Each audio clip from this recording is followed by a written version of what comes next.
ایک سوال یہ آیا ہے کہ ہم نے سنا ہے کہ حضرات مشائخ کی دولت بہت بڑی دولت ہے، یہاں تک کہ حکومت، بادشاہت، خزانے اور دنیا کی بڑی بڑی دولت سے بڑھ کر ہے یہ مشائخ کی دولت۔ سچے مشائخ کون ہیں اور مشائخ کی انتہا درجے کی قدر کیسے کر سکتے ہیں؟ اس میں کئی باتیں ذکر کی گئی ہیں۔ یہ تو یہ کہا ہے کہ مشائخ کی دولت بہت بڑی دولت ہے۔ پہلے تو ہمیں یہ سمجھنا ہے کہ مشائخ کے کیا معنی ہیں۔ مشائخ کا لفظ عربی زبان کا لفظ ہے اور اس کے معنی آتے ہیں بوڑھا، شیخ کی جمع ہے، شیخ کی جمع مشائخ، اور شیخ کے معنی آتے ہیں بوڑھا۔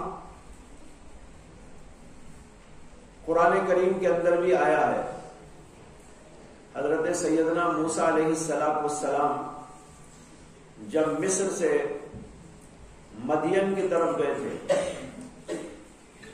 ابھی ان کو نبوت نہیں ملی تھی، تو جب وہاں مدین پہنچے تو انہوں نے دیکھا کہ ایک جگہ پر کنواں ہے اور کنویں پر بہت سارے لوگ جمع ہیں پانی لینے کے لیے، اور ایک طرف دو جوان بچیاں انتظار میں کھڑی ہوئی کہ لوگ ہٹیں گے تو ہم جا کر پانی سینچیں گے اور لے کر جائیں گے۔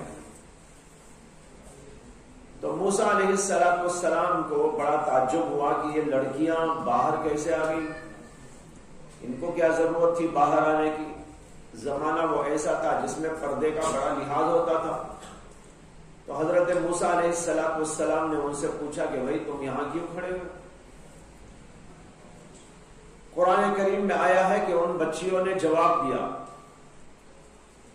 انہوں نے کہا کہ جو ہے ہم پانی لینے کے لیے آئے ہیں اور ہمارے باپ بہت بوڑھے ہیں، کوئی اور کام کاج کرنے والا ہمارے گھر میں نہیں ہے، اس لیے ہم پانی لینے کے لیے آئے۔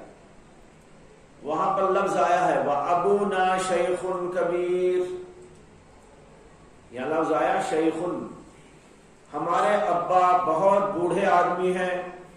اب یہاں پر دیکھیے لفظ شیخ آیا، کیا معنی ہے؟ بوڑھا۔ تو اصل معنی شیخ کا ہوتا ہے بوڑھا، لیکن بعض وقت ایسا ہوتا ہے کہ ایک لفظ دوسرے معنی میں استعمال ہوتا ہے۔ اب اس لفظ کا اصلی معنی تو اتنا ہی ہے، بوڑھا، لیکن بعد میں چل کر لفظ شیخ کسی بڑی شخصیت کے لیے استعمال کیا جانے لگا، اگرچہ عمر چھوٹی ہو، علم میں بڑا ہو، عمل میں بڑا ہو، تقوی میں بڑا ہو، یا جو ہے کسی مرتبے میں بڑا ہو، تو ان کو بھی بڑے ہونے کی حیثیت سے شیخ کہا جاتا ہے۔ جب ہم کہتے ہیں مشائخ یا شیخ تو یہاں پر یہی معنی ہوتا ہے، علم میں بڑا، عمل میں بڑا، تقوی میں بڑا، پرہیزگاری میں بڑا، یا کسی مرتبے میں بڑا، یہ مراد ہوتا ہے۔ تو لہذا جو حضرات علم و عمل کے جامع ہوں اور علم و عمل میں بڑے مقام پر پہنچے ہوئے ہوں، ان کو کہا جاتا ہے مشائخ۔ اب اس سے ہمیں اتنی بات سمجھ میں آ گئی کہ مشائخ وہ ہوتے ہیں جن کے اندر دو باتیں ہوں، ایک تو یہ ہے کہ ان کے پاس علم ہو، شریعت کا علم، جاہل نہ ہو، اناڑی نہ ہو۔ اگر جاہل اور اناڑی ہے تو وہ کیسا بڑا ہو سکتا ہے؟ تو سب سے پہلی شرط تو یہ ہے کہ اس کے پاس علم ہو، اور علم بھی معمولی درجے کا نہیں، بڑے درجہ کا علم، یعنی مہارت ہو علم کی، تحقیق والا علم ہو، بصیرت والا علم ہو، تفقہ والا علم ہو۔ جو آدمی ایسا ہوتا ہے اور اس کے ساتھ ساتھ اس کا عمل، اس کا تقوی، طہارت وہ بھی نمایاں حیثیت کی حامل ہو، تو ایسے آدمی کو کہا جاتا ہے شیخ، اور ان کی جمع ہے مشائخ۔ لہذا شیخ وہ ہوتا ہے جس کے پاس علم بھی ہو، کامل علم ہو، اور اس کے ساتھ تقوی و طہارت، عمل، یہ سب چیزیں اس کے پاس پائی جاتی ہوں۔ لہذا ایسے لوگ جو مشائخ کہلاتے ہیں، یہ واقعی اللہ کی ایک بہت عظیم دولت ہے۔ ان لوگوں کے وجود سے کائنات ٹھہری ہوئی ہوتی ہے۔ ان لوگوں کا وجود اس دنیا کو قائم و دائم رکھنے میں بڑا مفید اور معین ہوتا ہے۔ یہ وہ حضرات ہوتے ہیں جن کی دعاؤں سے برکات کا نزول ہوتا ہے، جن کے تذکرے سے اللہ کی برکتیں اور رحمتیں نازل ہوتی ہیں۔ اس یہ بہت بڑی اللہ کی دولت ہے، اس کے اندر کوئی اشکال کی بات نہیں۔ لہذا جو کہا جاتا ہے کہ مشائخ کی دولت بہت بڑی دولت ہے، یعنی حضرات مشائخ کا وجود یہ اللہ کی ایک بہت عظیم نعمت ہے، بہت بڑی اللہ کی دولت ہے، تو واقعی اس کے اندر کوئی اشکال کی بات نہیں ہے، واقعی صحیح بات ہے۔ میں نے اسی کے ساتھ آپ کو بتا دیا کہ مشائخ کسے کہا جاتا ہے؟ جن کے اندر دو باتیں ہو، ایک علم ہو اور ایک تقوی و طہارت اور عمل ہو۔ جس کے اندر یہ دو باتیں ہوں اس کو شیخ کہا جائے گا۔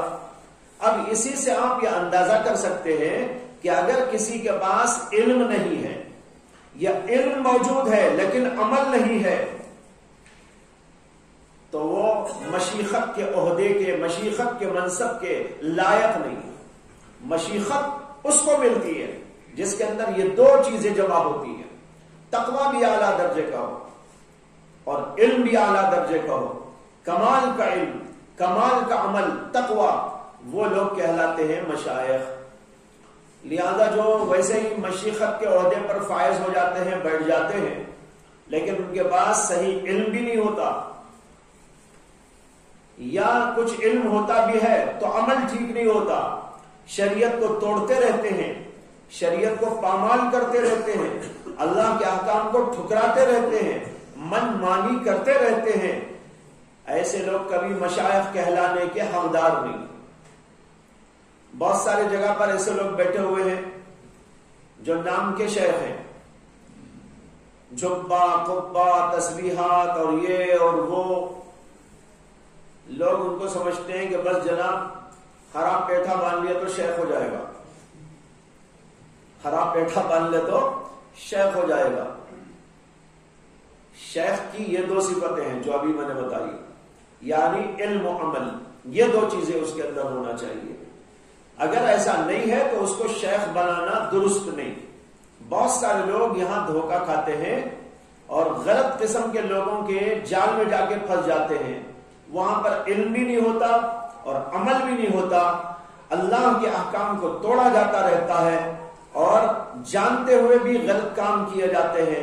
اور ایسا بھی ہوتا ہے کہ بہت سارے جگہ تو جاہل لوگ بیٹھے ہوئے ہیں جن کو دین کا کچھ بھی علم نہیں، قرآن اگر ان کو پڑھائیں آپ تو 2 لفظ قرآن نہیں پڑھ سکتے، لیکن ان کے پاس بہت سارے لوگ بیعت کرنے کے لیے چلے جاتے ہیں، بہت سارے لوگ ان کی باتیں سننے کے لیے چلے جاتے ہیں۔ اس لیے یہ بات پہچان لینے کی ہے۔ دیکھو کسی کے مشیخت کو اور اس کے شیخ ہونے کو پہچاننے کے لیے یہ 2 چیزیں ہیں جس کو میں نے ابھی آپ کے سامنے ذکر کیا، علم و عمل، تقوی و طہارت۔ یہ نہیں دیکھنا چاہیے کہ یہ کیا کرتب دکھاتا ہے یا کیا کرامت دکھاتا ہے۔ بزرگوں سے کرامت ہوتی ہے، لیکن کرامت دیکھ کر کسی کو شیخ نہیں سمجھنا ہے۔ شیخ سمجھنے کے لیے تو علم و عمل کو دیکھنا ہے کہ ان کی زندگی کیسی ہے، شریعت کے مطابق ہے کہ نہیں ہے۔ ہم نے سنا تھا اپنے بزرگوں سے کہ حضرت حسن بصری رحمت اللہ علیہ، جو بہت عظیم درجے کے اپنے زمانے کے شیخ تھے، محدث بھی تھے، فقیہ اور مجتہد امام تھے اور بڑے صاحب کرامت بزرگ تھے، وہ ایک دفعہ اپنا مصلی لائے اور دریائے دجلہ کے اوپر پانی پہ مصلی ڈال کر نماز کے لیے کھڑے ہو گئے، پانی پر۔ اسی زمانے میں ایک بہت بڑی اللہ والی تھی، ان کا نام تھا رابعہ بصریہ، وہ بھی بصرے کے رہنے والی تھی۔ تو رابعہ بصریہ آئی اور انہوں نے اپنا مصلی ہوا پر بچھا دیا. انہوں نے یہاں نماز پڑھی، انہوں نے وہاں نماز پڑھی. یہ پانی پہ نماز پڑھنے لگے، وہ ہوا پہ نماز پڑھنے لگے. کتنی بڑی کرامت ہے کہ نہیں ہے؟ بہت بڑی کرامت. فارغ ہونے کے بعد نماز سے حسن بصری نے رابعہ بصریہ سے فرمایا کہ تم نے جو کام کیا ہے وہ تو پرندے بھی کر لیتے ہیں. پرندے اڑتے ہیں کہ نہیں اڑتے؟ گرتے تو نہیں نا. اور جو کام میں نے کیا ہے وہ تو مچھلیاں کر لیتی ہیں. مچھلیوں کو دیکھو، پانی کے اوپر آتی ہیں، جاتی ہیں، گھومتی ہیں، پھرتی ہیں. تو تم نے جو کام کیا وہ بھی کوئی بہت بڑی بات نہیں، جو کام میں نے کیا وہ بھی کوئی بہت بڑی بات نہیں ہے. اصل بات تو یہ ہے کہ کوئی شریعت کے اوپر قائم ہو جائے. اصل کرامت اس کو کہتے ہیں. اسی لیے بزرگوں نے کہا کہ اللہ کے دین پر قائم ہو جانا، جس کو کہتے ہیں استقامت، وہ کرامت سے بھی بڑھ کر ہے. الاستقامت فوق الکرامہ. استقامت کے معنی دین پر جمع رہنا، تقوی کے ساتھ، طہارت کے ساتھ، اللہ کی یاد کے ساتھ، اللہ کے احکام کو لے کر چلتے ہوئے جو یہ کام کرتا ہے وہ کام اس کی کرامت سے بھی زیادہ بھاری ہوتا ہے. اس لیے اصل یہ دیکھنا چاہیے کہ شریعت کا علم اس کے پاس کیسا ہے اور شریعت پر چلنے کا ڈھنگ اس کا کتنا اونچا ہے اور بلند ہے.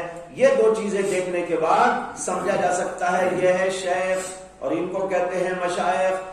باقی اگر کوئی کرامت دکھا رہا ہو لیکن شریعت کے مطابق اس کی زندگی نہیں ہے تو وہ کرامت نہیں، وہ استدراج ہے. استدراج کے معنی اللہ کی طرف سے ڈھیل. جو آدمی دین پر قائم نہ ہو، جو آدمی شریعت کے اوپر گامزن نہ ہو لیکن اس سے عجیب عجیب حرکتیں ہو رہی ہیں، عجیب عجیب قسم کی باتوں کو دکھا رہا ہے، تو سمجھو کہ وہ اللہ کی طرف سے ایک ڈھیل دی گئی ہے. اس کا معتقد نہیں ہونا ہے.